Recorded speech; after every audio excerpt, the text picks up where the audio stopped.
હું નૈનાબેન નાનજીભાઈ બારિયા વાત કરવી છે મારે એક ષડયંત્રની કે રીમા ઝાલા દ્વારા મારી ઉપર 5 ગુના નોંધવામાં આવ્યા છે કે જેમાં મારો 1% કે એક પણ ગુનામાં રોલ નહોતો. વાત કરીએ એટ્રોસિટીના આરોપી કે જે મારા દાદાના દીકરા થાય અનિલભાઈ અને મુકેશભાઈ, એના અજાણ્યા બે ભાણિયા એ રીતે ફરિયાદ નોંધાણી હતી એટ્રોસિટીની. એમાં મારા દાદાના દીકરાએ કે જે એટ્રોસિટીના આરોપી છે એણે 3/10/2025 રોજ પિટિશન દાખલ કરેલી અને આરોપીના નામ સામેથી જાહેર કરેલા. અક્ષય અને ચિરાગના નામ, અજાણ્યા જે બે ભાણિયા હતા એના અક્ષય અને ચિરાગના 2 નામ જાહેર કરેલા. પછી પાર્થને 4 વાર નિવેદન લઈ જવા દેવામાં આવ્યો. પાર્થ જો આરોપી હોત તો એને તરત અટક કરી લેવો હતો ને, છતાં એને અટક કર્યો નહીં. 4 નિવેદન લઈને એને જવા દેવામાં આવ્યા. મારા દાદાના દીકરાએ 3/10 પિટિશન દાખલ કરી, એમાં આરોપીના નામ જાહેર કરી દીધા. છતાં 12/11 રોજ પાર્થને અમારા ઘરેથી પકડીને આરોપી બનાવે એવો આખો છે કે જે દિવસે મારા ઘરેથી પાર્થની ધરપકડ થઈ એ દિવસે મારી માસીની દીકરીનો ભાણિયો એક્સપાયર થઈ ગયેલો હોય અને હું પીપરલા ગામે ગયેલી હતી. લૌકિક કામથી હું કોબડી ટોલનાકાથી પસાર થઈ મારી ગાડી રોયલ પાર્કમાં હું જ્યાં રહું છું એ સોસાયટીમાં સીસીટીવી છે.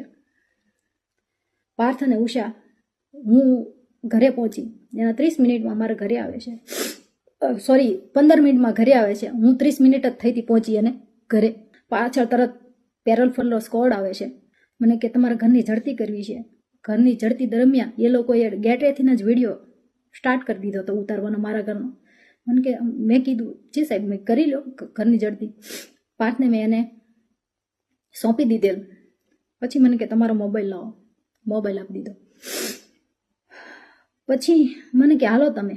એટલે મેં કીધું સાહેબ, મેં કીધું હું આરોપી થોડી છું. મેં કીધું હું આવું છું સાહેબ, મેં મારા ઘરે મરણ થઈ ગયું છે, હજી હું પહોંચી જ છું અને મેં તમે પહોંચો ત્યાં હું આવું છું. તો નહીં અત્યારે ને અત્યારે કે અત્યારે જ આવો એમ આ જ હાલતમાં. ત્યારે મેં પ્લાઝો પહેરેલો, નાઇટ ડ્રેસમાં હતી. એટલે મેં કીધું તો સાહેબ 2 મિનિટ ઊભા રહ્યો, હું આવું છું. એની માથે મારી માથે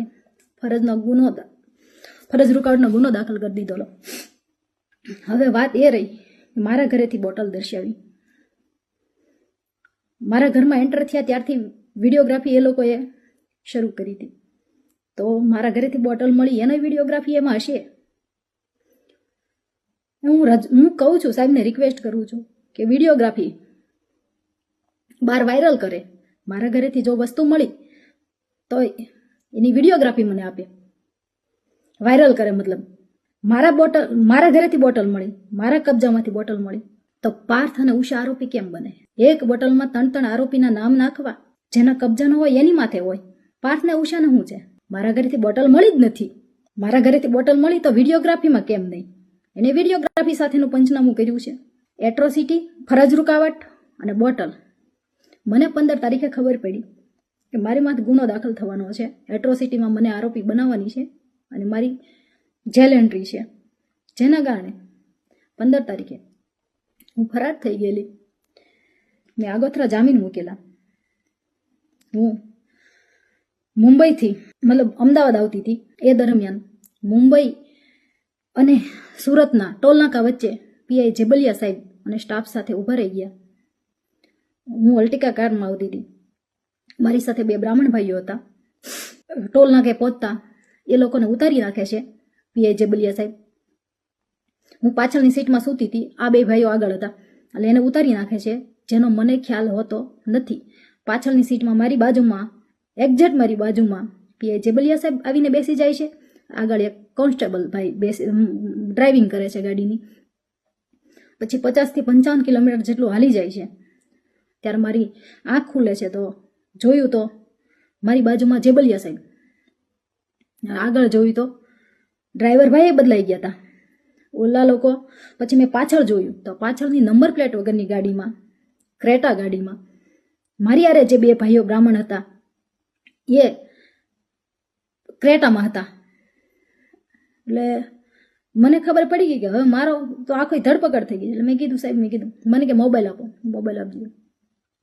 મેં કીધું સાહેબ, મેં કીધું ધરપકડ કરી જ લીધી છે. મેં કીધું એક કોલ કરવા દો. મેં કીધું મારા ઘરે હું કહી દઉં કે મારી ધરપકડ થઈ ગઈ છે, કોઈ ચિંતા ન કરતા. મને કોલ ના કરવા દીધો. પછી કાંઈ વાંધો નહીં, મેં કીધું, મેં કે સાહેબ, મેં રિક્વેસ્ટ કરી કે સાહેબ હું કોઈ ટેરરિસ્ટ નથી, હું આતંકવાદી નથી કે તમારે યાર આટલી બધી મિસબિહેવ કરો છો.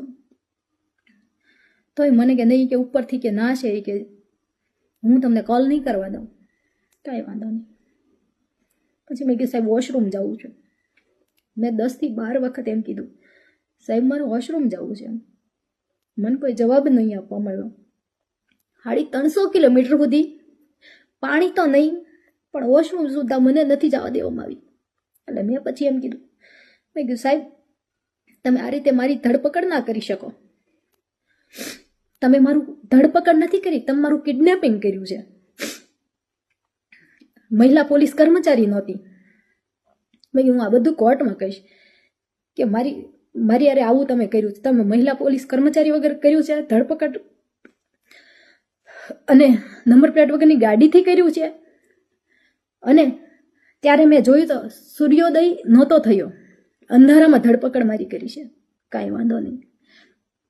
પછી મને ભાવનગર થોડીક વાર હોય છે, 30-40 કિલોમીટરની વાર હોય છે. એટલે મહિલા પીએસઆઈ આવે છે અને મને એ ગાડીમાં, પોલીસની ગાડીમાં મને ટ્રાન્સફર કરે છે. કાંઈ વાંધો નહીં. પછી હું ને SC/ST સેલ મારી અટકાયત બતાવી દે છે તરત. ત્યાં બધું તૈયાર જ હતું. પછી મારી જેલ એન્ટ્રી 24/11ના રોજ જેલ એન્ટ્રી થાય છે. 3 ગુના ઓલરેડી નોંધાઈ ગયા.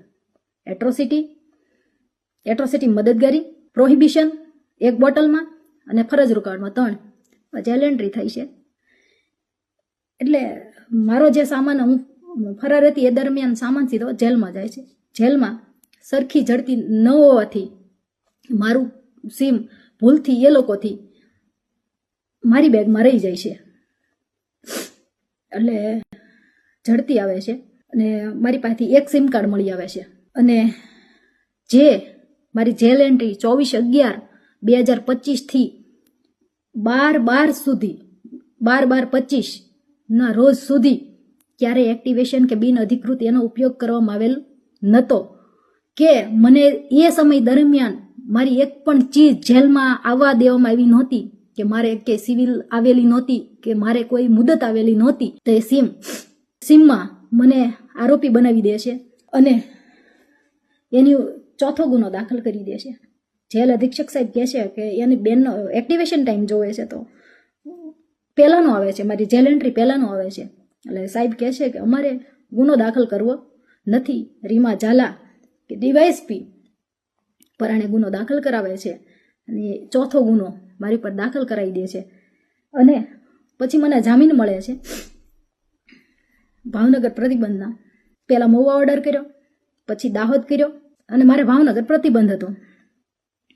તો હવે વાત એ રહી, આ સિંગલ મધર તરીકે મારી ફરજ હોય, મારી જવાબદારી હોય, મારે 9 વર્ષનું બાળક હોય અને આ 3 મહિનાથી મારો બાળક સ્કૂલે ના ગયું હોય, મારું ઘર રીમા ઝાલા દ્વારા તદ્દન ખોટા ગુના દાખલ કરીને વેર વિખેર કરી નાખવામાં આવ્યું હોય, છતાં આજ 5મો ગુનો મારી માથે દાખલ કરી દેવામાં આવે છે. રીમા ઝાલાને જ્યારે હું મળવા ગઈ ને, મને પહેલી વાર જ્યારે બનાવ બન્યો ને ત્યારે પહેલી વાર મળવા ગઈ ને ત્યારે જ કીધું હતું, તારી જિંદગી કે તારી અને તારા પરિવારની જિંદગી કે બરબાદ કરી દેશે. તમે કે તમારી હાથ પેઢીમાં કે ક્યારે આવું નહીં જોયું હોય, તમારી જિંદગી કે બરબાદ કરી દેશે, એમ તમને જીવન લાયક નહીં રહેવા દેવાનું. ખરેખર રીમા ઝાલાએ એ વસ્તુ કરી. SEBમાં ફૂલ ટ્રાય કરી લીધી, GSTમાં ફૂલ ટ્રાય કરી લીધી. મારા તમામ ગ્રુપમાં કોઈ માણસને બાકી નથી મૂક્યો. રીમા ઝાલાએ તમામ માણસોને ફોન કરીને બધાને બોલાવ્યા કે નૈના વિરુદ્ધ તમે ગુનો દાખલ કરો. એ માણસો પાછા મને કહે છે, મારી પાસે એના પુરાવાઓ છે. રીમા ઝાલા એમ કહે છે તમને SP સાહેબ દ્વારા સંપૂર્ણ મદદ મળી રહેશે, તમને IG સાહેબ દ્વારા તમામ મદદ મળી રહેશે, એવું રીમા ઝાલા કહે છે. તમે ક્યાંય બિંદાસ, તમે ક્યાંય ડરોમાં, હું તમારી હારે છું, તમે નૈના વિરુદ્ધ ગુનો દાખલ કરો. એટલે હું એ કહેવા માંગુ છું કે મેં કોનું ખરાબ કર્યું છે, કે મારો કોણ દુશ્મન છે, કે આટલી હદે હું કામ મને આટલી ટોર્ચર કરે છે, આજ મને મરવા મજબૂર કરી દીધી છે. મારું ઘર વેર વિખેર કરી નાખ્યું છે. 5 ગુના છતાંય હજી એવું નથી કે મારી ઉપર 6ઠો ગુનો દાખલ નહીં કરે. એને 5 ગુના કરી નાખ્યા, હવે પાસામાં ઠોકાઈ જાઓ.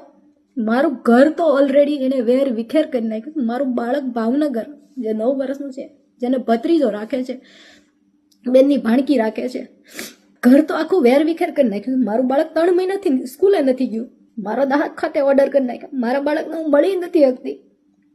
છતાં રીમા ઝાલાએ કુંદનને 5મો ગુનો મને દાખલ કરાવ્યો. કુંદનને સામેથી 30/12 SC/ST સેલે મતલબ મહુવા ખાતે બોલાવે છે. એ 2 વોરંટ આપે છે.